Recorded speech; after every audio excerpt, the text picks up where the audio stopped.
आज हम जिस रिएक्शन की बात करेंगे वो रिएक्शन जो है अगर हम बोर्ड के हिसाब से देखेंगे वहाँ पर भी इम्पोर्टेंट रहती है क्योंकि वहाँ पर भी आते हैं ये रिएक्शन। और अगर हम देखेंगे नीट या JEE में तो इस रिएक्शन में से क्वेश्चन वहाँ पर भी हमें मिलते हैं। और ये रिएक्शन क्या है वो अब हम देखेंगे। यहाँ पर रिएक्शन जो यहाँ पर हमने आज ली है वो है वर्ट्ज रिएक्शन। वर्ट्ज रिएक्शन, अब ये वर्ट्ज रिएक्शन जो है इस रिएक्शन में क्या होता है, कौन से कंपाउंड्स बनते हैं, सबस्ट्रेट क्या होता है, रिएजेंट क्या होता है और ये रिएक्शन जो है क्या प्रोडक्ट देती है उस पर हम बात करेंगे। और इसके अलावा ये रिएक्शन जो है इसका मैकेनिज्म क्या है, कैसे होती है रिएक्शन, वो भी हम देखेंगे। ठीक है, तो ये हम स्टार्ट करेंगे। अब वर्ट्ज रिएक्शन में क्या होता है पहले मैं आपको ये बताता हूँ कि वर्ट्ज रिएक्शन में क्या होता है कि हम अल्काइल हैलाइड जो है अल्काइल हैलाइड्स को हम रिएक्ट कराते हैं। अल्काइल हैलाइड्स को हम क्या कराते हैं, रिएक्ट कराते हैं सोडियम के साथ और यहाँ पर हम यूज करते हैं मीडियम ईथर। ठीक है, ये हमारी यहाँ पर रिएक्शन रहती है। ये सबस्ट्रेट है, ये रिएजेंट है सोडियम, और ये दोनों जब रिएक्ट करते हैं रिएक्शन करने के बाद हमें जो यहाँ पर प्रोडक्ट्स मिलते हैं वो क्या रहते हैं, वो होते हैं एल्केन। एल्केन, ठीक है, ये प्राइमरी यहाँ पर प्रोडक्ट बनता है। ठीक है, और आगे हम देखेंगे इसमें मैं अब एक चीज ऐड करूंगा वो क्या है कि इस रिएक्शन से हम एल्केन ही नहीं एल्कीन भी बना सकते हैं, साइक्लो एल्केन्स भी बना सकते हैं। ठीक है, बाईसाइक्लिक कंपाउंड्स बना सकते हैं, वो मैं आगे दिखाऊंगा आपको। नीट में उस टाइप के क्वेश्चन आते हैं JEE में, लेकिन पहले हम बेसिक से स्टार्ट करते हैं और इस रिएक्शन को समझते हैं, फिर इसी रिएक्शन को हम एडवांस लेवल की तरफ ले जाते हैं। ठीक है, ये रिएक्शन जो है इसमें एल्केन कैसे बनता है, ये अल्काइल हैलाइड और सोडियम के रिएक्शन से वो हम देखेंगे। मेरा मतलब है कि मैकेनिज्म इसका देखेंगे। तो मैकेनिज्म के लिए मैं एक एग्जांपल लेता हूं, जैसे मैं यहां से लेता हूं मिथाइल क्लोराइड। मिथाइल क्लोराइड को अगर हम क्या करेंगे, रिएक्ट करेंगे सोडियम के साथ ईथर की प्रेजेंस में, तो यहां पर हमें क्या मिलता है, जब हमें रिएक्शन सॉल्व करेंगे तो हमें क्या मिलता है, हमें यहां पर मिलता है ईथेन। ये प्रोडक्ट मिलता है हमें ईथेन। ठीक है, अब ये प्रोडक्ट बनता कैसे है वो हम देखेंगे, वो इंपॉर्टेंट है। मेरा मतलब है कि मैकेनिज्म क्या है वो आज हम डिस्कस करेंगे, इस रिएक्शन का मैकेनिज्म क्या है। और इस रिएक्शन में आपको याद रखना है कि हम जो अल्काइल हैलाइड यहाँ पर लेते हैं वो ट्वाइस लेते हैं, 2 मॉलिक्यूल्स लेते हैं हम अल्काइल हैलाइड के। ठीक है, और इसी तरीके से 2 मॉलिक्यूल्स हम लेते हैं सोडियम के, तभी जाके हमें ईथेन यहाँ से मिलता है। और इसका और एक प्रोडक्ट जो होता है वो होता है 2 टाइम्स सोडियम क्लोराइड। अब ये रिएक्शन कैसे होती है वो देखेंगे। मैकेनिज्म जो है इसका वो यहाँ से मैं स्टार्ट करता हूँ। मैकेनिज्म इसका क्या रहता है, अगर हम इस रिएक्शन में देखेंगे, इसमें हम पहले यूज क्या करते हैं, एक सोडियम और किसके साथ रिएक्ट करते हैं, मिथाइल क्लोराइड के साथ। अब सोडियम के लिए अगर मैं देखूँ, सोडियम से मैं स्टार्ट करता हूँ। सोडियम का क्योंकि एटॉमिक नंबर 11 है तो इसमें अगर हम देखेंगे कॉन्फिगरेशन के हिसाब से तो मैं लिखता हूँ K2L8M1। ठीक है, तो शेल थ्योरी के हिसाब से भी ले सकते हैं आप, ऑर्बिटल थ्योरी के हिसाब से कॉन्फिगरेशन ले सकते हैं। तो मैं यहाँ पर सिंपली जाऊँगा शेल थ्योरी के हिसाब से, तो ये कॉन्फिगरेशन रहती है। तो इस हिसाब से अगर मैं देखूँ तो लास्ट शेल में इसमें कितने इलेक्ट्रॉन रहते हैं, 1 सोडियम में। ठीक है, मेटल है, लास्ट शेल में 1 इलेक्ट्रॉन है। अगर ये 1 इलेक्ट्रॉन जो है लॉस करेगा तो ये इसका चार्ज आएगा +1, क्योंकि लॉस किया, मिल गया इस 1 इलेक्ट्रॉन। ठीक है, तो मैं कहूँगा सोडियम जो है ये कन्वर्ट हो जाएगा सोडियम कैटायन में, जब क्या देगा, 1 इलेक्ट्रॉन। अब अगर हम इसकी कॉन्फिगरेशन देखेंगे कि जो यहाँ पर सोडियम आयन बना तो वो क्या रहेगी, K2L8। तो ये जो है नोबल की गैस की तरह इसकी कॉन्फिगरेशन बन गई। तो मैं क्या कहूँगा कि सोडियम जो है पहले स्टेप में क्या होता है कि सोडियम जो है 1 इलेक्ट्रॉन लॉस करता है और किस में कन्वर्ट हो जाता है, सोडियम पॉजिटिव आयन में। क्यों करता है, क्योंकि इसकी कॉन्फिगरेशन जो है इस चीज़ को सपोर्ट करती है। लास्ट शेल में एक ही इलेक्ट्रॉन है, तो लास्ट शेल में जिस भी एटम का 1 ही इलेक्ट्रॉन होता है वो स्टेबल तो नहीं होगा, क्योंकि रूल के हिसाब से लास्ट शेल में कम से कम 8 इलेक्ट्रॉन होने चाहिए स्टेबल होने के लिए। तो ये सोडियम क्या करता है, इस 1 इलेक्ट्रॉन को छोड़ देता है, जिसकी वजह से ये अनस्टेबल होता है, तो कन्वर्ट हो जाता है Na पॉजिटिव आयन में। और कॉन्फ़िगरेशन कहाँ चेंज होती है, K2L8, और ये इस तरह से जो है अपनी कॉन्फ़िगरेशन स्टेबल करता है। तो पहली स्टेप में सोडियम कन्वर्ट होता है, सोडियम पॉजिटिव आयन और 1 इलेक्ट्रॉन देता है। ठीक है, अब यहाँ से देखिए, अब दूसरे स्टेप में क्या होता है, दूसरे स्टेप में ये इलेक्ट्रॉन जो है यही अटैक करता है अल्काइल हलाइड पर। कैसे अटैक करता है वो हम देखेंगे। तो यहाँ से मैं एक अल्काइल हलाइड का मॉलिक्यूल लेता हूँ, मिथाइल क्लोराइड का, जो हमने यहाँ पर एग्जाम्पल ली। तो ये मिथाइल क्लोराइड जो है अब ये इंटरेक्ट करता है इस सोडियम पॉजिटिव और इलेक्ट्रॉन के साथ। तो रिएक्शन क्या होती है, जो यहाँ से ये इलेक्ट्रॉन हमें मिला, ये एक इलेक्ट्रॉन जो है ये अब अटैक करता है इस पे। कैसे करेगा वो हम देखते हैं यहाँ पर। अगर हम देखेंगे इंडक्टिव इफेक्ट के हिसाब से इस कंपाउंड में जी क्लोरीन जो है इस पे क्या चार्ज होगा, डेल नेगेटिव होगा, क्योंकि EWG है, इलेक्ट्रॉन विड्रॉइंग ग्रुप है, और इस पे चार्ज क्या रहेगा, डेल पॉजिटिव। तो यहाँ पर हमें मैकेनिज्म जो है वो क्या बता रहा है कि ये इलेक्ट्रॉन जो है ये इस कार्बन पे अटैक करेगा, क्योंकि ये इलेक्ट्रोफाइल है, इलेक्ट्रॉन डेफिशिएंट है, तो ये इलेक्ट्रॉन जो है इस पे अटैक करेगा। ठीक है, ये इलेक्ट्रॉन जब इस पे अटैक करेगा तो यहाँ पर क्या बनेगा वो हम देखिए। तो यहाँ से क्या होगा, क्योंकि क्लोरीन जो है इंडक्टिव इफेक्ट के हिसाब से क्लोरीन जो है इस बॉन्ड के इलेक्ट्रॉन्स को पुल कर रहा है, जिसमें कार्बन का इलेक्ट्रॉन भी है, क्लोरीन का भी है। अब यहाँ से क्या हो रहा है, जब ये एक इलेक्ट्रॉन यहाँ से आएगा कार्बन के पास, क्यों आएगा, क्योंकि इलेक्ट्रॉन डेफिशिएंट दिख रहा है इंडक्टिव इफेक्ट के हिसाब से। ये कार्बन जब इस इलेक्ट्रॉन को यहाँ से लेने की कोशिश करेगा तो यहाँ पर क्या बनेगा, एक ट्रांजिशन सा दिखेगा हमें। तो यहाँ पर ऐसा कुछ दिखेगा, यहाँ पर मैं समझाने के लिए जैसे ये बता रहा हूँ आपको, ये यहाँ से एक इलेक्ट्रॉन आ गया। अब हो क्या रहा है, इसको इवाल्युएट करो। यहाँ से क्लोरीन जो है वो चाहता है कि मैं इन इलेक्ट्रॉन्स को लूँ, कार्बन का भी अपना भी, और यहाँ से भाग जाऊँ, इस बॉन्ड को तोड़ के चला जाऊं। लेकिन कार्बन जो है इसको एलो नहीं करेगा। ऐसा करने के लिए क्यों नहीं एलो करेगा, क्योंकि ये अनस्टेबल हो जाएगा जब इलेक्ट्रॉन लॉस करेगा। तो जब यहाँ से इलेक्ट्रॉन जो है इस सोडियम का यहाँ से आ जाता है इसको सपोर्ट करने के लिए, तो इसको अब क्या मिलता है, एक ऑप्शन मिलता है, क्योंकि कार्बन को अब यहाँ से इलेक्ट्रॉन मिल रहा है, यहाँ से इलेक्ट्रॉन, तो ये यहाँ से इस क्लोरीन को छोड़ने के लिए तैयार हो जाता है। तो ये इस क्लोरीन को यहाँ से एलो करता है बाहर निकलने के लिए। तो इस स्टेप में क्या होता है, ये क्लोरीन जो है बाहर निकल जाता है एज Cl नेगेटिव बाहर निकलता है, और यहाँ पर क्या रह जाता है, CH3 free radical. CH3 free radical, इसका क्या मतलब है, CH3 ने यहाँ से अपना एक इलेक्ट्रॉन लॉस किया और यहाँ से गेन किया। तो नेट अगर हम देखेंगे, यहाँ से लॉस किया, यहाँ से गेन, तो नेट इसने कुछ अपना कोई भी इलेक्ट्रॉन लॉस नहीं किया, ना ही गेन किया। इसीलिए मैंने यहाँ पर क्या लिखा, C कार्बन फ्री रेडिकल। इसको ये इलेक्ट्रॉन वापस मिल गया जो इसकी अपनी लास्ट शेल में था। ठीक है, अब ये रेडिकल की शक्ल में रह गया, मतलब इसने अभी बॉन्ड नहीं बनाया, ये अकेला एक सिंगल इलेक्ट्रॉन है इस कार्बन के ऑर्बिटल में। ठीक है, तो इस तरीके से क्या होता है दूसरे स्टेप में कि ये इलेक्ट्रॉन जो सोडियम ने दिया वो इस कार्बो कटायन या एक वीक इलेक्ट्रोफाइल पे अटैक करता है, जिससे क्या होता है, ये कार्बन इस क्लोरीन को एलो करता है निकलने के लिए, जो चाहता है यहाँ से बाहर निकलना अकॉर्डिंग टू इंडक्टिव इफेक्ट, और ये इलेक्ट्रॉन क्लोरीन लेता है, इसके बदले में इसको मिलता है इलेक्ट्रॉन फ्रॉम सोडियम। ठीक है, तो ये दूसरे स्टेप में ये होता है। तो दूसरे स्टेप में हमें क्या मिला, हमें एक रेडिकल मिला जिसको हम कहेंगे methyl free radical, methyl free radical. तो इस चीज को आप ध्यान से देखिए। तो क्या होता है दो स्टेप्स में, पहले स्टेप में सोडियम आयोनाइज होकर सोडियम पॉजिटिव और एक इलेक्ट्रॉन, अब ये इलेक्ट्रॉन यहाँ से क्या करता है, इस कार्बन पे अटैक करके क्लोरीन को बाहर निकालता है और यहाँ से बनता है मिथाइल फ्री रेडिकल और Cl नेगेटिव। अब नेक्स्ट स्टेप्स पे क्या होगा, नेक्स्ट स्टेप्स तो सिंपल है। अब यहाँ से सोडियम पॉजिटिव आयन इस क्लोरीन आयन के साथ कंबाइन होकर क्या बनाएंगे, NaCl। ठीक है, लेकिन अब मैं अगर आपको बताऊंगा एक और चीज, वो क्या है कि अगर मैं आपको बताऊं कि अगर ये रिएक्शन ट्वाइस होंगे, क्योंकि रिवर्स रिएक्शन में मैं क्या करता हूं, मैं अल्काइल हैलाइड के भी 2 मॉलिक्यूल लेता हूं, सोडियम के भी 2, तो ये अगर मैं 2 बार लेता हूं तो जैसे पहली बार हुआ था वैसे ही दूसरी बार भी होगा। जैसे पहले सोडियम आयोनाइज होके सोडियम पॉजिटिव एक इलेक्ट्रॉन देता है, तो उसी तरीके से फिर से होगा। तो अगर मैं इसको ट्वाइस लेता हूं तो ये भी 2 बार मिलेगा, और ये इलेक्ट्रॉन भी यहाँ से कितने मिलेंगे, 2 इलेक्ट्रॉन मिलेंगे। अब अगर मैं इस अल्काइल हैलाइड को भी ट्वाइस लूंगा तो यहाँ से जो इलेक्ट्रॉन 2 जो हमें मिले पहले स्टेप में 1 और 2, दूसरा इलेक्ट्रॉन भी आएगा। पहला इलेक्ट्रॉन एक मॉलिक्यूल पे अटैक करेगा, दूसरा इलेक्ट्रॉन दूसरे मॉलिक्यूल पे अटैक करेगा।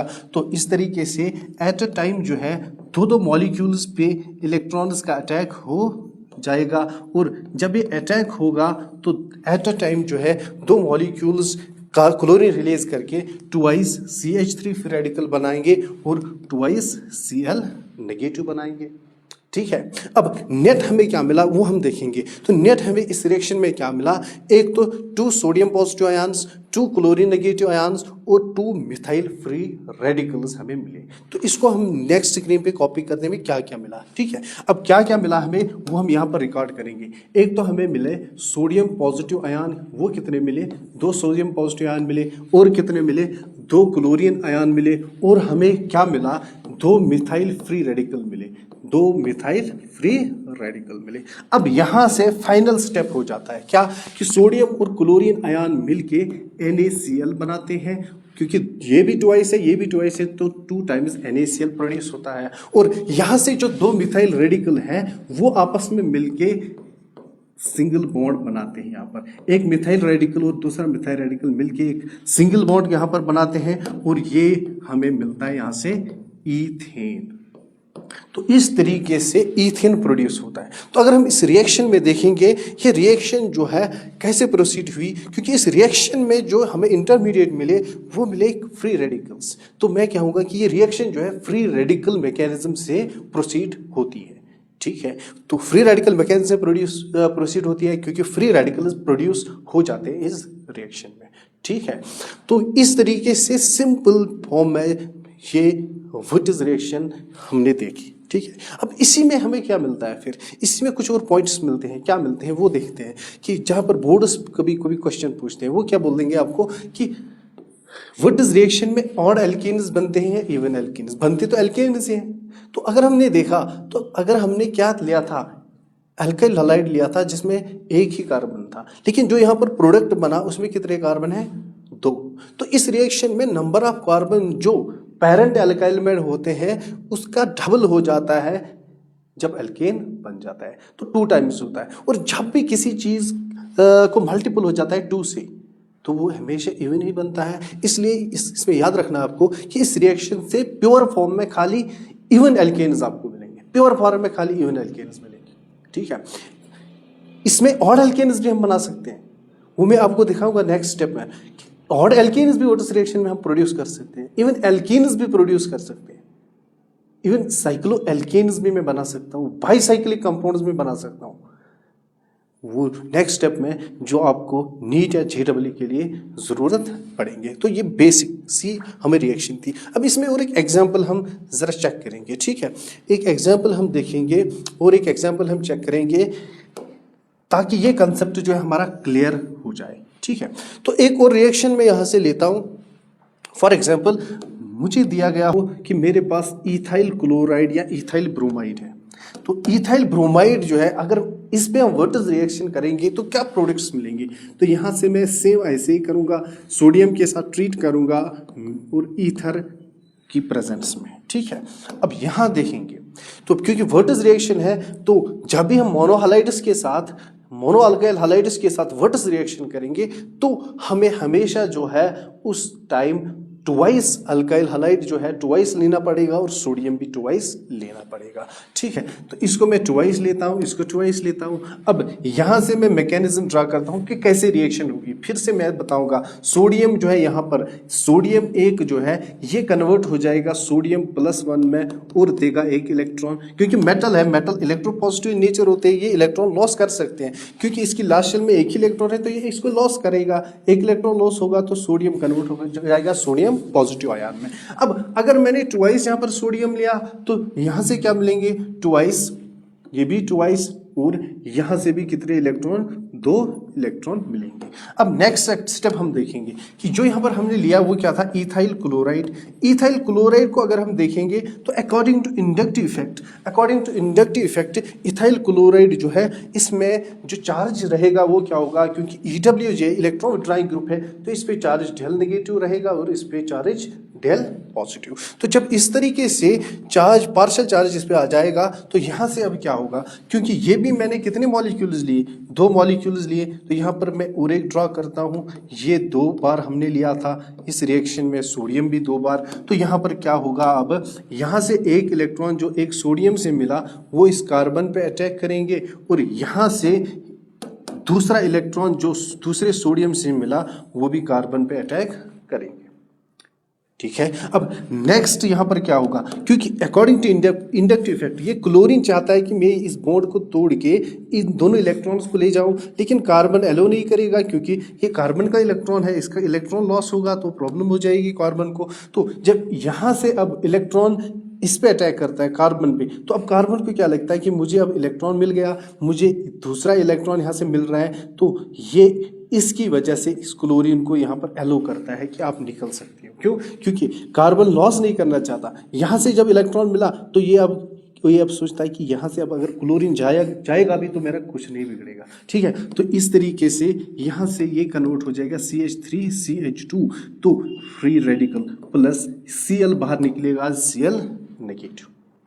ठीक है, तो सेम इस मॉलिक्यूल के साथ भी होगा, सेम इसी मॉलिक्यूल के साथ भी होगा कि ये इलेक्ट्रॉन जब इस कार्बन पे अटैक करेगा तो यहाँ से क्लोरीन बाहर निकल के यहाँ प्रोड्यूस होगा CH3CH2 free radical plus Cl negative. अब यहाँ पर अगर किसी को कंफ्यूजन हो रहा है कि ये रेडिकल कैसे बनता है, कि इस पे ये रेडिकल क्या रखता हूँ मैं, तो यहाँ देखिए आप, तो मैं इसको थोड़ा सिंपलीफाई कर सकता हूँ। यहाँ पर ये मेरा कंपाउंड था CH3CH2Cl। अब यहाँ से जब इलेक्ट्रॉन आएगा, ये इलेक्ट्रॉन जब आएगा तो यहाँ पर देखिए क्या होगा, क्यों मैं इस पर रेडिकल रखता हूँ, तो यहाँ से क्या होगा, फर्स्ट यहाँ से ये अटैक करेगा इस पे, क्योंकि चार्ज डेल पॉजिटिव है, यहाँ डेल नेगेटिव है, ये यहाँ पर अटैक करेगा तो यहाँ से क्लोरीन जाएगा, तो नेट हम देखेंगे क्या होगा। देखिए यहाँ पर बचेगा CH3CHH।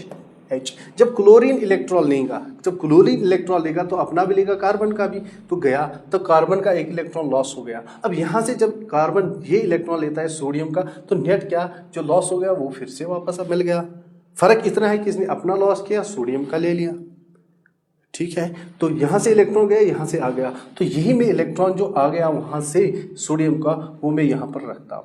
ठीक है, अब देखिए, जब ये दोनों चले गए तो कार्बन के पास कितने इलेक्ट्रॉन रह गए, 1 2 3 4 5 6, जब क्लोरीन ने लिया। अब जब सोडियम का एक्सेप्ट करेगा तो ऑलरेडी 6 है, तो ये 7th होगा, इसीलिए यहाँ पर मैं रेडिकल बनाता हूँ, क्योंकि यहाँ पर न पॉजिटिव रहेगा न नेगेटिव रहेगा, रेडिकल बनेगा। मतलब कार्बन ने कुछ भी लॉस नहीं किया, एक साइड से लॉस किया, दूसरी साइड से गेन किया, नेट 0, और वही नेट 0 यहाँ पर मैं लिखता हूँ, क्योंकि हम सबको पता है कार्बन की लास्ट शेल में 4 इलेक्ट्रॉन होते हैं, 1 2 3 और ये 4, तो ये रेडिकल इसलिए मैं यहाँ लिखता हूँ। तो यहाँ पर मैंने क्या किया, फिर से मैं जल्दी से बता रहा हूँ कि दो सोडियम जो है आयोनाइज होके ट्वाइस सोडियम आयन बनाते हैं, सोडियम कैटायन और 2 इलेक्ट्रॉन। अब यहाँ से जो 2 अल्काइल हैलाइड हमने यहाँ से लिए थे, इथाइल क्लोराइड 2, तो एक इलेक्ट्रॉन एक के पास जाएगा, दूसरा इलेक्ट्रॉन दूसरे के पास जाएगा। तो जब इन कार्बन को लगेगा कि हमें सपोर्ट करने के लिए यहाँ से इलेक्ट्रॉन आ रहे हैं, तो ये इस क्लोरीन को छोड़ देंगे। क्यों छोड़ देंगे? क्योंकि ये क्लोरीन खुद जाना चाहता है, क्योंकि ये इलेक्ट्रॉन विड्राइंग ग्रुप है। इसको छोड़ेंगे तो ये रेडिकल बनेगा। अब लास्ट स्टेप में होगा क्या कि जो हमें इस स्टेप में प्रोड्यूस हो गए और इस स्टेप में प्रोड्यूस हो गए इंटरमीडिएट, वो कंबाइन होके प्रोडक्ट्स बनाएंगे। कैसे? ये 2 सोडियम कैटायन जो है ये कंबाइन होंगे ट्वाइस Cl नेगेटिव के साथ, एक Cl एक Cl, तो यहाँ से बनेगा ट्वाइस NaCl, और यहाँ से जो प्रोड्यूस हो गए 2 CH3CH2 फ्री रेडिकल और CH3CH2 फ्री रेडिकल, ये कंबाइन होके क्या बनाएंगे? ये कंबाइन होके बनाएंगे CH3CH2 फ्री रेडिकल, ये पहला। अब यहाँ से ये दूसरा CH2 फ्री रेडिकल CH3, ये रेडिकल और ये रेडिकल कंबाइन होके क्या बनाएंगे? ब्यूटेन। तो अगर हम देखेंगे पहली रिएक्शन में क्या हुआ था, एक कार्बन वाला एल्काइल हैलाइड जो है, एक कार्बन वाला एल्काइल हैलाइड हमने लिया था, तो वो कन्वर्ट हो गया था 2 कार्बन के, शाबाश, एल्कीन में। अब यहाँ पर जो हमने देखा वो क्या देखा कि हमने जो लिया था एल्काइल हैलाइड, वो हमने लिया था 2 कार्बन का, ठीक है, 2 कार्बन का एल्काइल हैलाइड या एल्काइल हैलाइड जिसमें 2 कार्बन है, वो कन्वर्ट हो गया 4 में। तो यहाँ पर डबल हो जाता है, ट्वाइस हो जाता है। तो इसीलिए हम कहते हैं कि इस रिएक्शन की मदद से हम प्योर फॉर्म में खाली इवन एल्केन्स बना सकते हैं। ठीक है, तो इस तरह से विट्स रिएक्शन का मैकेनिज्म जो है हमारे पास रहता है। तो मैं आपको सिंपली क्या याद रखना है, अब ये चीज़ जो आप आपको नोट करनी है, ताकि अगर आपको एग्जाम में, नीट में या किसी भी एग्जाम में जल्दी क्वेश्चन करने हैं तो ये रिजल्ट जो है ना आपके बैकएंड में चलनी चाहिए, दिमाग में। तो वो कैसे चलेंगे, जैसे अगर हम देखेंगे नेट इस रिएक्शन में क्या होता है कि ये क्लोरीन जो है बाहर निकल के ये कार्बन किस में कन्वर्ट हो जाता है, फ्री रेडिकल में। अच्छा, अब हम इसी मैकेनिज्म को यूज करके डायरेक्ट क्वेश्चंस का आंसर निकालेंगे।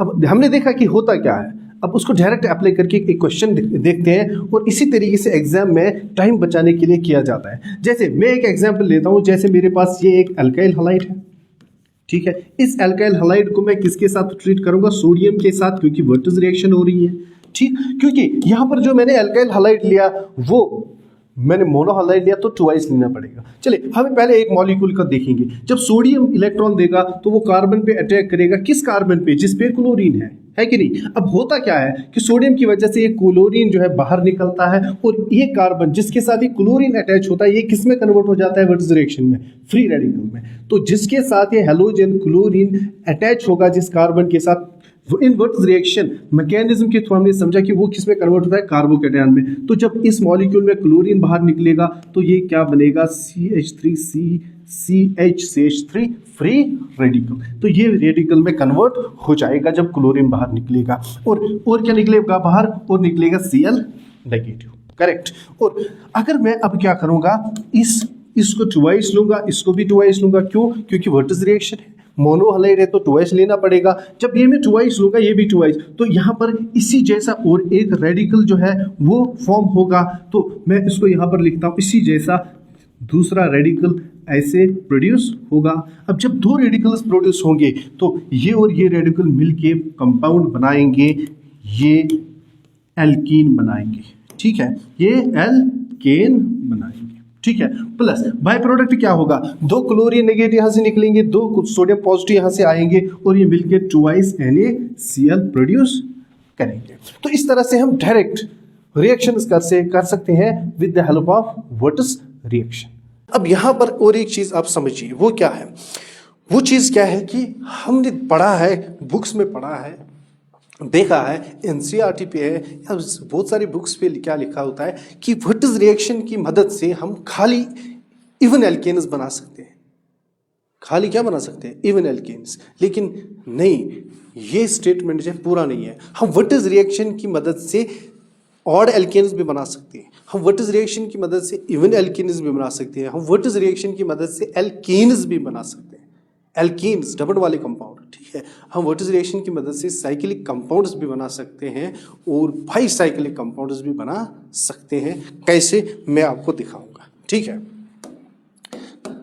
फॉर एग्जाम्पल मैं एक रिएक्शन यहाँ से लेता हूँ, एक रिएक्शन में यहाँ से लेता हूँ। जैसे मेरे पास एक कंपाउंड है मिथाइल क्लोराइड, क्योंकि मैंने पहले ही कहा जब हम मोनोहलाइड लेंगे, जब हम मोनो अल्काइल हलाइड के साथ वर्टिस रिएक्शन करेंगे तो हमें ट्वाइस लेना पड़ेगा ये रिएक्शन कंप्लीट करने के लिए। अब मैं अगर लेता हूं मिथाइल क्लोराइड और लेता हूं मैं इथाइल क्लोराइड, दो अल्काइल हलाइड लेता हूं लेकिन सेम नहीं लूंगा, मैं डिफरेंट लूंगा, सेम अल्काइल हलाइड नहीं लूंगा, डिफरेंट लूंगा। तो इन दोनों को मैं अगर सोडियम के साथ ट्रीट करता हूं ईथर में तो क्या होगा, ट्वाइस सोडियम लूंगा यहां से, ठीक है। तो मुझे बताइए आप, तो पहले स्टेप में क्या होगा, पहले स्टेप में सोडियम जो है, एक सोडियम जो है ये अपना एक इलेक्ट्रॉन लॉस करके सोडियम पॉजिटिव आयन में कन्वर्ट हो जाएगा, है कि नहीं, क्योंकि एक इलेक्ट्रॉन लास्ट में एक इलेक्ट्रॉन है, मेटल है, लॉस करके Na पॉजिटिव में कन्वर्ट हो जा और एक इलेक्ट्रॉन देगा। अब यहाँ से क्या होगा, यहाँ से ये या ये दोनों में से कोई भी अगर हम देखेंगे तो ये मिथाइल क्लोराइड है, यहाँ से क्या होगा, क्योंकि क्लोरीन की वजह से इस पे डेल नेगेटिव चार्ज होगा, डेल पॉजिटिव होगा, क्योंकि इलेक्ट्रॉन विड्रॉइंग ग्रुप है, इलेक्ट्रॉन खींचेगा अपनी तरफ, ठीक है, ये डेल नेगेटिव, ये डेल पॉजिटिव होगा। अब यहाँ से जो हमें फर्स्ट स्टेप में ये इलेक्ट्रॉन प्रोड्यूस हुआ, तो ये इलेक्ट्रॉन जो है क्या करेगा, ये इस कार्बन पे अटैक करेगा, क्यों, न्यूक्लियोफाइल है, इलेक्ट्रोफाइल है, इलेक्ट्रॉन डिफिशिएंट है तो इलेक्ट्रॉन तो इसी के पास जाएगा। तो जब यहाँ से कार्बन के पास इलेक्ट्रॉन आ जाएगा तो यहाँ पर क्या चलेगा, इस रिएक्शन के बैक एंड में ये यहाँ से इलेक्ट्रॉन आ रहा है और यहाँ से क्या हो रहा है, वो जो हो रहा है, क्या हो रहा है कि एक साइड से क्लोरीन जो है कोशिश में है कि मैं इन दोनों इलेक्ट्रॉन्स को ले जाऊं, पुल कर रहा है। अब दूसरी तरह से ये इलेक्ट्रॉन जो है, ये इलेक्ट्रॉन जो है कार्बन के साथ कंबाइन होना चाहता है। तो जब ये कंडीशन होता है तो क्या, जब ये कंडीशन होती है तो ये कार्बन क्या करता है, इसको लगता है कि मुझे तो यहाँ से इलेक्ट्रॉन मिल रहे हैं, तो ये क्या सोच रहा है कि मुझे अब एक मौका है इस टाइम कि मैं इस क्लोरीन को छोड़ दूं। क्यों? क्योंकि ये क्लोरीन जो मेरा यहाँ से इलेक्ट्रॉन ले रहा है तो मुझे उसके बदले में तो यहाँ से मिल रहे हैं ना, तो ये कोशिश करता है अब कि अब क्लोरीन जाए तो बेहतर रहेगा, क्योंकि इसके पुल की वजह से इसमें टेंशन रहता है। तो ये कोशिश करेगा यहाँ पर कि क्लोरीन को ये एलो करेगा, अब निकलो, अब निकलो, यहाँ पर नहीं छोड़ेगा, यहाँ पर छोड़ेगा, क्योंकि यहाँ पर इसको पता है कि ये जाएगा तो मेरा इलेक्ट्रॉन लेके जाएगा, तो मैं तो इलेक्ट्रॉन डेफिशिएंट हो जाऊंगा। अब ये कंडीशन जो यहाँ पर होती है कि जब ये सोडियम का इलेक्ट्रॉन यहाँ से अटैक करता है कार्बन पे, ये इसको ऑफर करता है कि मैं इलेक्ट्रॉन, जो यहाँ पर इलेक्ट्रॉन है, ये इलेक्ट्रॉन ये जब ऑफर होता है इस कार्बन को, तो ये कार्बन सोच रहा है कि अब यहाँ से मुझे इलेक्ट्रॉन मिल रहे हैं तो क्यों ना मैं इस क्लोरीन को छोड़ ही दूं। तो ये यहाँ से कन्वर्ट होता है किसमें, क्लोरीन नेगेटिव बाहर जाता है और कार्बन जो है एक साइड से इलेक्ट्रॉन लॉस करता है, दूसरी साइड से गेन करता है। तो नेट कुछ भी नहीं होता, नेट इसका इलेक्ट्रॉन जो है रह जाता है अपना। यहाँ से ये इलेक्ट्रॉन लॉस किया तो यहाँ से गेन किया, तो नेट हुआ कुछ नहीं, इसने ना लॉस किया ना गेन किया, तो ये रेडिकल बनेगा।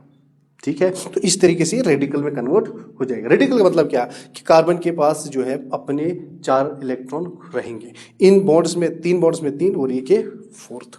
ठीक है, तो इस तरीके से ये रेडिकल में कन्वर्ट हो जाएगा, मिथाइल फ्री रेडिकल। अब नेक्स्ट स्टेप जो है, अब नेक्स्ट स्टेप में क्या होगा, नेक्स्ट स्टेप में यही चीजें जो है रिपीट हो जाएंगी। अब यहाँ से दूसरा सोडियम जो है वो कन्वर्ट हो जाएगा सोडियम पॉजिटिव आयन और एक इलेक्ट्रॉन, ठीक है, मिलेगा। और दूसरा जो है ये अल्काइल हैलाइड, ये अब क्या करेगा, ये दूसरा अल्काइल हैलाइड जो मैंने यहाँ से लिया, ये यहाँ पर भी हम देखेंगे इंडक्टिव इफेक्ट की वजह से डेल नेगेटिव डेल पॉजिटिव। तो यहाँ पर भी इस मॉलिक्यूल में भी यही हो रहा है कि ये क्लोरीन चाहता है कि मैं बाहर निकलूं। अब कार्बन तो छोड़ेगा नहीं, क्योंकि ये चाहता क्या है कि कार्बन का इलेक्ट्रॉन लेके भाग जाऊं, तो थोड़ी ना कार्बन एलो करेगा। तो जब यहाँ से दूसरे स्टेप में ये इलेक्ट्रॉन सोडियम का कार्बन के क्लोज आ जाता है, कार्बन के साथ इंटरेक्ट करने लगता है, तो अब कार्बन को लग रहा है कि मुझे तो यहाँ से इलेक्ट्रॉन मिल रहे हैं, यहाँ से इलेक्ट्रॉन आ रहे हैं, तो ये अब क्या कर रहा है, इस क्लोरीन को बोल रहा है कि अब भाग सकती हो, अब बाहर निकल सकती हो, क्योंकि मेरा इलेक्ट्रॉन आप ले सकती हो और मैं यहाँ से किसका ले जाऊँगा, सोडियम का, और यहाँ पर प्रोड्यूस होगा carbocation, carbon free radical CH3CH2 free radical. तो ये दूसरा फ्री रेडिकल और एक क्लोरीन आयन और Cl नेगेटिव, क्योंकि क्लोरीन बाहर निकल रहा है, कार्बन का इलेक्ट्रॉन साथ लेके Cl नेगेटिव। अब नेट क्या प्रोड्यूस हुआ वो हम देखेंगे, वो यहाँ पर मैं रिकॉर्ड करूंगा। तो नेट क्या प्रोड्यूस हो रहा है, नेट प्रोड्यूस हो रहा है यहाँ से ऊपर सोडियम और यहाँ से क्लोरीन नेगेटिव, तो sodium positive plus chlorine negative मिलके NaCl बनाएंगे, ये पहले स्टेप में। और क्या रहता है पहले स्टेप में, CH3 पॉजिटिव, ये CH3 फ्री रेडिकल। ठीक है, अब देखिए, और दूसरे स्टेप में क्या, फिर से सोडियम पॉजिटिव बनता है और Cl नेगेटिव बनता है, तो सोडियम पॉजिटिव जो है Cl नेगेटिव के साथ फिर से कंबाइन होकर NaCl बनाएगा, ये सोडियम और ये क्लोरीन। और इस दूसरी वाली प्रोसेस में क्या हो रहा है, कौन सा रेडिकल बन रहा है, CH3CH2 फ्री रेडिकल। ठीक है, अब यहाँ से देखिए sodium positive chlorine negative NaCl, sodium positive chlorine negative NaCl बचा ये दो रेडिकल जो है ये क्या करेंगे, अब ये यहाँ से कंबाइन होके यहाँ पर क्या प्रोड्यूस करेंगे वो आप देख सकते हो। ठीक है, यहाँ पर कंबाइन होके प्रोड्यूस करेंगे क्या, CH2 फ्री रेडिकल CH3 और ये वाला फ्री रेडिकल। ठीक है, ये आपस में कंबाइन होके क्या बनाएंगे, प्रोपेन। क्या बनाएंगे, प्रोपेन। अब बन गया ऑड वाला एल्केन, बन गया। लेकिन ये बुक्स में फिर लिखा क्या होता है, ये समझिए आप, बुक्स पे लिखा होता है कि वर्टिस रिएक्शन से ऑड एल्केन नहीं बनते, लेकिन ये तो बन गया, ये बन गया। लेकिन फिर लिखा क्या होता है, वो स्टेटमेंट आप समझिए, वो लिखा क्या होता है, वो लिखा होता है कि प्योर फॉर्म में ऑड एल्केन्स नहीं बन सकते, तो वो मसला है, वो प्योर फॉर्म में नहीं बनेगा। ये बनेगा लेकिन प्योर फॉर्म में नहीं बनेगा। प्योर फॉर्म क्या मतलब कि यहाँ पर खाली प्रोपेन नहीं बनेगा, यहाँ पर दो और प्रोडक्ट्स बनेंगे और वो क्या होंगे, वो एक ईथेन होगा और एक ब्यूटेन होगा। दो इवन एल्केन्स बनेंगे और एक ऑड एल्केन बनेगा और उसके साथ और एक फ्री में आ जाएगा, वो क्या है, ईथीन। ईथीन। तो इस रिएक्शन के जो और प्रोडक्ट्स मैं आपको बताऊंगा वो क्या मिलेंगे, वो कैसे मिलेंगे, वो बाद में बात करते हैं। वो यहाँ पर और दो जो पॉसिबल प्रोडक्ट्स हैं वो क्या होंगे, एक तो ये होगा, एक तो ये होगा और एक भी होगा, वो होगा ये टोटल इसमें 4 प्रोडक्ट्स मिलेंगे। ये टोटल इसमें कितने प्रोडक्ट्स मिलेंगे, 4, 1 2 3 4। और भी मिला, इवन भी मिले, एल्केन भी मिला। तो इसीलिए हम कहते हैं ना, इसीलिए बुक्स पे लिखा होता है कि जब आप ऑड बनाने की कोशिश करोगे, जब आप ऑड बनाने की कोशिश करोगे तो वो प्योर नहीं बनेगा, वो मिक्सचर की फॉर्म में बनेगा। उसके साथ और भी होंगे, वो क्या होगा, ईथीन भी होगा, यहाँ पर ब्यूटेन भी होगा और ईथीन भी होगा। तभी हम स्टेटमेंट लिखते हैं कि we can only prepare even alkanes in pure form using what is reaction, but cannot prepare odd alkanes in pure form. ठीक है, वो हमेशा मिक्सचर की फॉर्म में प्रोड्यूस हो जाएंगे। अब कोई बताएगा कि ये कैसे बनेगा, ये कैसे बनेगा, ये कैसे बनेगा, वो भी ऐसे आंसर है, क्योंकि पहले स्टेप में हमें क्या मिला, CH3 फ्री रेडिकल मिला कि नहीं मिला। अब यहां पर हमने क्या प्रोबेबिलिटी बनाई कि ये फ्री रेडिकल और यहां से जो नेक्स्ट फ्री रेडिकल वो मिलेंगे तो ये बनेगा। अब ये जरूरी है, क्योंकि जब आप कंटेनर में इन दो चीजों को रिएक्ट कराएंगे तो उस कंटेनर में ये खाली 2 मॉलिक्यूल्स होंगे क्या, नहीं, ये तो बहुत ज्यादा हो सकते हैं, ये भी बहुत ज्यादा हो सकते हैं, ये भी बहुत ज्यादा हो सकते हैं, क्योंकि एक कंटेनर में आपने रिएक्शन ली तो इसमें n number of 100 molecule, 10 molecule, 5 molecule, 1000 होंगे, इसके भी बहुत सारे होंगे। ठीक है, तो ये जो प्रैक्टिकली रिएक्शन होगी कंटेनर में, तो इसमें बहुत सारे n नंबर ऑफ ये प्रोड्यूस हो जाएंगे और n number of ethyl free radical produce हो जाएंगे। अब ये प्रोबेबिलिटीज फिर मिक्स जब होंगे तो क्या होगा, जब ये n नंबर मिलेंगे, ये n नंबर मिलेंगे, तो प्रोबेबिलिटी क्या बनेगी यहाँ पर कि अगर एक CH3 फ्री रेडिकल और दूसरा CH3 फ्री रेडिकल आपस में क्या करेंगे, ये कोलाइड हो जाएंगे, ये कंबाइन होंगे, तो ऐसा प्रोडक्ट बनेगा पहला। अब अगर क्या हुआ कि एक CH2 फ्री रेडिकल जो है वो दूसरे अपने जैसे जो इस कंटेनर में है, अपना दूसरा जैसा इस कंटेनर में जो इसने बनाया हुआ है, तो उसके साथ कंबाइन होगा, तो यहां पर तो बनेगा क्या, यहां पर तो बनेगा ये वाला प्रोडक्ट। ठीक है, तो यहां पर ये वाला प्रोडक्ट फॉर्म होगा, हो गई 2। अब अगर यहां से क्या हुआ कि इस कंटेनर में जो ये बहुत सारे मॉलिक्यूल है, ये भी बहुत सारे, ये एक और ये एक कंबाइन होगा, या यहां पर ये एक और ये कंबाइन होगा, तो ये वाला प्रोडक्ट बनेगा। ठीक है, अब और एक प्रोबेबिलिटी भी है कि ये भी बन सकता है। वो कैसे बन सकता है कि अगर ये जो यहां से रेडिकल बना वो क्या है, इथाइल फ्री रेडिकल। अब इथाइल फ्री रेडिकल तो ईथेन में भी कन्वर्ट हो सकता है ना, कैसे, अगर हाइपर कंजुगेशन इफेक्ट हो गया तो हाइपर कंजुगेशन की वजह से यहां पर क्या प्रोड्यूस होगा, ethene plus H free radical. तो इतने सारे प्रोडक्ट्स जो है पॉसिबल है। तभी हम कहते हैं कि ऑड एल्केन जब बनाओगे ना इसके रिएक्शन की मदद से, तो वो प्योर फॉर्म में कभी नहीं मिलेंगे, वहां पर बहुत सारे प्रोडक्ट्स बनेंगे, मतलब मिक्सचर की फॉर्म में वो उस कंटेनर में आपको मिलेंगे। ठीक है, अब इस वर्टिस रिएक्शन में दूसरा डायमेंशन हम एक्सप्लोर करेंगे। वो डायमेंशन क्या है, देखिए, अगर हम क्या करेंगे कि वर्टिस रिएक्शन की में लेंगे हम ये विसिनल डाइहालाइड, क्या लेंगे, विसिनल डाइहालाइड। तो विसिनल डाइहालाइड अगर हम लेंगे, इनको रिएक्शन कराएंगे सोडियम के साथ, तो क्या पॉसिबल प्रोडक्ट्स हो सकते हैं।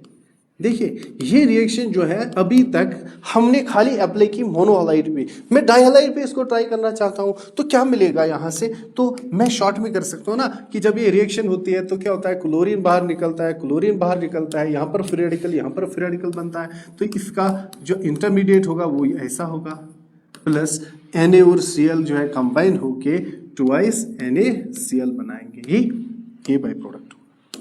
अब ये फ्री रेडिकल और ये फ्री रेडिकल जो यहाँ बना, तो यहाँ पर क्या हो सकता है वो पॉसिबिलिटी देख सकते हैं। ये फ्री रेडिकल जो है, एक पहले तो मैं इसको कॉपी कर लेता हूँ यहाँ पर, ठीक है, फिर इस पे बात करेंगे। अब ये इसको मैं यहाँ पे रख के इस पे देखते हैं, तो ये रेडिकल आपस में क्या हो सकते हैं, ये कंबाइन होके बॉन्ड बना के ईथेन में कन्वर्ट हो सकते हैं। एक पॉसिबिलिटी ये है। दूसरी पॉसिबिलिटी ये है कि अगर मान लो इस कंटेनर में जो ये अल्काइल हैलाइड है, इस कंटेनर में जो ये डाई अल्काइल हैलाइड है, अगर ये एक से ज्यादा बार हो, 2 मॉलिक्यूल्स हो, 3 हो, 10 हो, 100 हो, तो वहां पर क्या बन सकता है, तो वहां पर फिर उस कंटेनर में ऐसे ही बहुत सारे फ्री रेडिकल्स बनेंगे। ऐसे बहुत सारे फ्री रेडिकल्स बनेंगे। जब ऐसे बहुत सारे फ्री रेडिकल्स बनेंगे, वो आपस में भी तो कंबाइन हो सकते हैं ना। आपस में अगर कंबाइन हो जाएंगे तो वहां पर क्या प्रोड्यूस होगा, तो ये रेडिकल, ये रेडिकल, ये रेडिकल, ये रेडिकल आपस में कंबाइन होके तो साइक्लोब्यूटेन बनाएंगे ना। तो एक डायमेंशन तो ये भी हो ना कि अगर हम डाई अल्काइल हैलाइड्स लेते हैं, उनको व्हाट इज रिएक्शन उन पे हम अप्लाई करते हैं, सोडियम से उनको हम रिएक्शन कराते हैं, तो वहां पर जो फ्री रेडिकल बनेगा या तो वो एल्कीन में कन्वर्ट होगा या तो साइक्लिक कंपाउंड में कन्वर्ट हो जाएंगे। यहां पर तो एल्केन बनेगा ही नहीं, यहां पर एल्केन ओपन चेन बनेगा ही नहीं, या एल्कीन बनेगा या साइक्लो एल्केन बनेगा। ठीक है, तो मुझे लगता है कि यहाँ पर समझाने की जरूरत नहीं मुझे, क्योंकि मैकेनिज्म जो है ऑलरेडी मैंने बताया है कि कैसे यहाँ पर फ्री रेडिकल, कैसे यहाँ पर फ्री रेडिकल प्रोड्यूस होगा। अब और एक डायमेंशन इस पे देखिए आप, और एक डायमेंशन देखते हैं कि अगर मैंने अल्काइल हैलाइड लिया, ठीक है, और वो अल्काइल हैलाइड जो मैंने लिया वो अल्फा अमोनिया वाले लिया, ठीक है, वो अल्काइल हैलाइड जो है अल्फा ओमेगा वाला अल्काइल हैलाइड ले लिया, ठीक है। तो डाई हैलाइड इस तरीके से मैंने बनाया 3 कार्बन का। अब यहां पर अगर मैं वर्टिज रिएक्शन अप्लाई करूं, अब यहां पर वर्टिज रिएक्शन अप्लाई करने के बाद मुझे बताओ क्या हो सकता है कि 2 सोडियम में जो है आयोनाइज होंगे, इलेक्ट्रॉन देंगे, यहां से क्लोरीन को भगाएंगे, ठीक है। तो यहां पर क्या बनेगा, CH3 CH2 CH2 CH2, ये रेडिकल बनेंगे, है कि नहीं। यहां से क्लोरीन जाएगा, यहां से क्लोरीन जाएगा, ये रेडिकल में कन्वर्ट होगा, ये रेडिकल में कन्वर्ट होगा। जब ये 2 रेडिकल्स बनेंगे तो यहां पर तो प्रोडक्ट जो होगा, क्या वो ये प्रोडक्ट नहीं बन सकता कि ये रेडिकल और ये रेडिकल जो है कंबाइन होके साइक्लोप्रोपेन बनाएंगे। अब यहां पर क्या बना, साइक्लोप्रोपेन। तो खाली ओपन चेन एल्केन नहीं बनेंगे वर्टिज रिएक्शन में, क्लोज्ड चेन भी बनेंगे, ठीक है। और यहां से दूसरी प्रोबेबिलिटी ये भी है कि यहां पर खाली ये नहीं बनेगा, यहां पर साइक्लोहेक्सेन भी बन सकता है, क्योंकि अगर ये दूसरा मॉलिक्यूल यहां से प्रोड्यूस हो गया, वो कैसे प्रोड्यूस होगा कि ये मैंने जो कंटेनर में ये लिया बहुत सारे मॉलिक्यूल्स लिए, खाली 2 नहीं लिए, n नंबर ऑफ मॉलिक्यूल्स लिए, तो ये भी n नंबर में प्रोड्यूस होंगे। या तो वो सारे इसमें कन्वर्ट हो जाएंगे, या तो वो आपस में भी कंबाइन हो सकते हैं ना, वो आपस में भी कंबाइन हो के क्या प्रोड्यूस कर सकते हैं वो हम यहाँ पर देखेंगे। वो आपस में कंबाइन हो के ऐसे एक, और इसी तरीके से दूसरा जो है, उसी तरीके से दूसरा जो है यहाँ से ये दूसरा जो है ये और ये आपस में साइक्लोहेक्सेन भी बना सकते हैं, करेक्ट, ठीक है। अब और एक डायमेंशन भी देखिए इस रिएक्शन का, और एक डायमेंशन भी हम देख सकते हैं, वो क्या है। तो इस रिएक्शन को मैं फर्दर भी बहुत आगे ले जा सकता हूँ, लेकिन आज के लिए हम इतना ही देखेंगे। मान लो पहले पास अल्काइल हैलाइड जो है वो इस तरीके का है, ठीक है, ये मेरे पास अल्काइल हैलाइड है, देखिए। अब जब हम इस पे वर्टिज रिएक्शन अप्लाई करेंगे, इस पे वर्टिज रिएक्शन क्या करेंगे, अप्लाई करेंगे, तो मुझे बता सकते हो अब कि यहाँ पर जो रेडिकल्स प्रोड्यूस होंगे, फ्री रेडिकल्स, वो कहाँ पर प्रोड्यूस होंगे, यहाँ पर। ये क्लोरीन जाएगा, यहाँ से ये जाएगा, क्यों जाएगा, सोडियम जो आयोनाइज होकर इलेक्ट्रॉन जो देगा वही तो इनको भगाएगा। अब यहाँ से ये फ्री रेडिकल, यहाँ से फ्री रेडिकल। अब यहाँ पर मुझे बता क्या हो सकता है, यहाँ पर तो यहाँ पर भी 2 पॉसिबिलिटीज है कि ये और ये कंबाइन होके यहाँ पर ये बनाएंगे, है कि नहीं। अब कंपाउंड जो था साइक्लिक था, और यहां पर प्रोडक्ट जो है बाइसाइक्लिक कंपाउंड बन गया, है कि नहीं। अब दूसरी प्रोबेबिलिटी भी है ना इसमें कि यहां से फ्री रेडिकल, यहां से फ्री रेडिकल, ये फ्री रेडिकल जो है हाइपर कंजुगेशन करके यहां पे डबल बॉन्ड बना सकता है, और ये भी अपना हाइपर कंजुगेशन के डबल बॉन्ड बना सकता है, तो ये कंपाउंड भी बन सकता है कि नहीं? तो ये एक और पॉसिबिलिटी हो सकती है इसमें। और इतना ही नहीं, इसमें तो बहुत सारे पॉसिबिलिटीज यहाँ पर आ सकती हैं कि अगर ये n नंबर में प्रोड्यूस होंगे, देखिए ये अगर n नंबर में प्रोड्यूस होंगे, ये एक फ्री रेडिकल, ये डायगोनली अपोजिट है ना फ्री रेडिकल्स, तो यहाँ से दूसरा फ्री रेडिकल, तीसरा फ्री रेडिकल, फ्री रेडिकल, ये वाला इसके साथ कंबाइन होगा, ये वाला इसके साथ कंबाइन होगा। ऐसे करके करके जो है n नंबर जब मिलेंगे तो लास्ट में ये वाला बनेगा, तो मिलेगा तो एक सर्कल में, ठीक है, ये और ये एक बहुत बड़ी रिंग बना सकते हैं, तो वो भी पॉसिबिलिटी है ना। अब क्या मेजर प्रोडक्ट होगा, फिर वो बनेगा, ये बनेगा, ये डिपेंड करेगा स्टेबिलिटी पे कि ये कंपाउंड स्टेबल होगा, ये स्टेबल होगा, ये ज्यादा जो स्टेबल होगा तो मेजर प्रोडक्ट तो हम उसी को मानेंगे, मेजर प्रोडक्ट हम क्या मानेंगे, उसी को मानेंगे, ठीक है। तो इस तरीके से आप विटिज रिएक्शन को जो है एक्सप्लोर कर सकते हो, इसको डिफरेंट डायमेंशंस में है जो है यूज कर सकते हो, देख सकते हो, सोच सकते हो, और इसमें n नंबर आप जो है प्रोडक्ट्स आप बना सकते हो, जो या तो एल्केन होगा ओपन चेन, या क्लोज्ड चेन एल्केन होगा, या एल्कीन होगा, या साइक्लिक कंपाउंड बनेगा, या बाइसाइक्लिक कंपाउंड बनेगा, या साइक्लो एल्कीन भी बन सकता है, वो भी देखिए साइक्लो एल्कीन भी बन सकता है, या पॉलीसाइक्लिक कंपाउंड्स भी बन सकते हैं। तो ये इस तरीके से आप विटिज रिएक्शन को यूज कर सकते हो, लेकिन ये तभी पॉसिबल होगा जब आप इस रिएक्शन का मैकेनिज्म जो है वो आप समझोगे। वरना अगर आपने ऐसे ही याद रख दिया कि विटिज रिएक्शन में क्या होता है कि अल्काइल हैलाइड मिलके इवन एल्केन बनाता है, तो फिर तो गए। बोर्ड के लिए तो काफ़ी हो सकता है, लेकिन नीट JEE में ऐसा काम नहीं चलेगा कि विटिज रिएक्शन आपको सबस्ट्रेट दिया गया हो और आप ऐसे प्रोडक्ट निकाल सकते हो, नहीं निकाल सकते जब तक कि आपको पता नहीं होगा कि रिएक्शन होती कैसे है। क्योंकि जब सबस्ट्रेट चेंज होगा, मोनो अल्काइल हैलाइड डाई में कन्वर्ट हो जाएगा, डाई अल्काइल हैलाइड में विसिनल जब आएगा, जिमिनल जब आएगा, अल्फा ओमेगा जब आएगा, तो प्रोडक्ट्स क्या क्या बन सकते हैं, वो तो एल्केन से बाहर भी जाएगा।